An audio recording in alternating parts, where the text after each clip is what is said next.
Welcome to Kermode Uncut, where I'm doing my mid-year report, the best and worst films of the year released in UK cinemas January through June 2018. I've already done number 10 to number 6 of my favourite films of the year so far. Here's number 10 to number 6 of my least favourite. The kaiju. They're gonna come back. I'm not gonna be stuck waiting for someone else to come save my ass. Cadets, you better gear up. So at number 10, and I know this seems harsh, Pacific Rim Uprising. Was it really that bad? Well, here's the thing. It's much more to do with expectation. See, I loved Pacific Rim. I really, really loved John Boyega. I'd seen the trailers for Pacific Rim Uprising and I thought this looks like a lot of fun. And I was really surprised by how much I liked the original. But somehow the sequel just had none of that charm, none of that zing, none of that zap. I mean, yes, there was lots of explosions. Yes, there was lots of stuff happening. But I found myself getting, whisper it, bored. A lot of the time, how bad you think a film is to do with what you expected from it, what you wanted from it. And because I expected so much and I got so much less than I expected, I'm afraid it's made it into my top 10 worst of the year list. Sorry, it's just the way it falls. Ladies and gentlemen, I'm delighted to present to you my most important discovery, the Midas Papyrus. Oh, man. If the collar really exists, This is golden touch. the power to turn everything you touch into gold. And so at number 9, Tad the Lost Explorer and the Secret of King Midas, to which you say, what? And I say, yeah, Tad the Lost Explorer and the Secret of King Midas. The sequel which nobody noticed to the film which no one could remember and for which nobody asked whatsoever.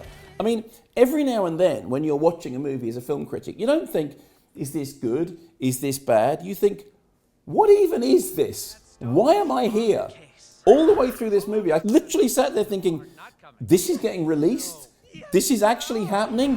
Why? How? Who's going to see it? In fact, I'd completely forgotten about it before I went through my notes and remembered, I must remember to put that in my worst of the year list. So there it is at number 9. Sorry, that's something I do when I, You really have no self-respect, do you?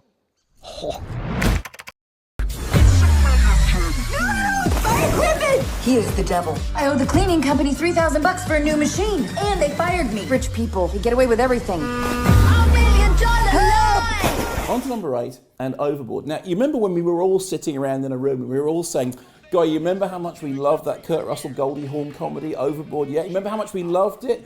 Wouldn't it be great if somebody made a gender-reversed version of it, like they swapped the roles and then remade it, but, you know, like the same but different? You remember when we were all asking for that? No, because we weren't. I'm here to pick up my husband. You're really my wife? For better or worse, baby.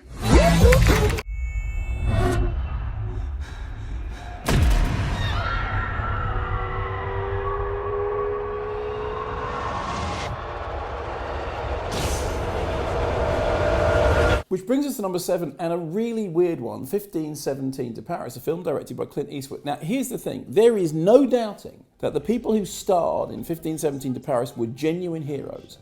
And the film tells their story, and it is absolutely perhaps right and proper to have the people that were the heroes playing themselves, except they're not actors. They're heroes, but they're not actors. In the same way that many actors who play heroes are actors, but they're not heroes. But when it comes to making a film about it, you know, the thing is, I actually want to see actors playing heroes rather than heroes not playing heroes very well. It should be a brilliant story. And in fact, there's about 10 minutes of it that are really good. But there's a whole other 90 minutes of it which is frankly holiday snaps. It's a real dud. And I'm sorry, the central problem is the casting.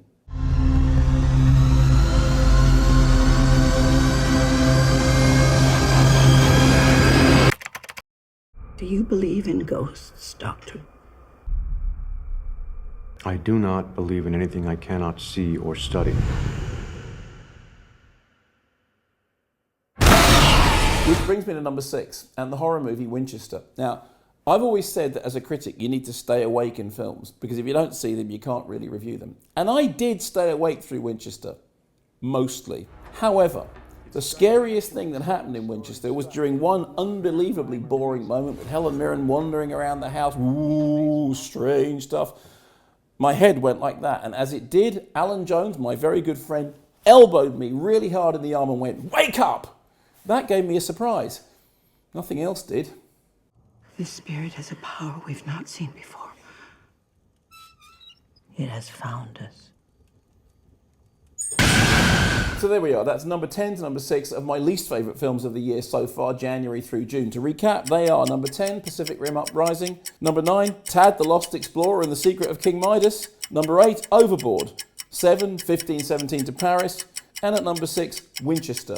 Tune in next week for number 5 to number 1 of my favourite films of the year so far.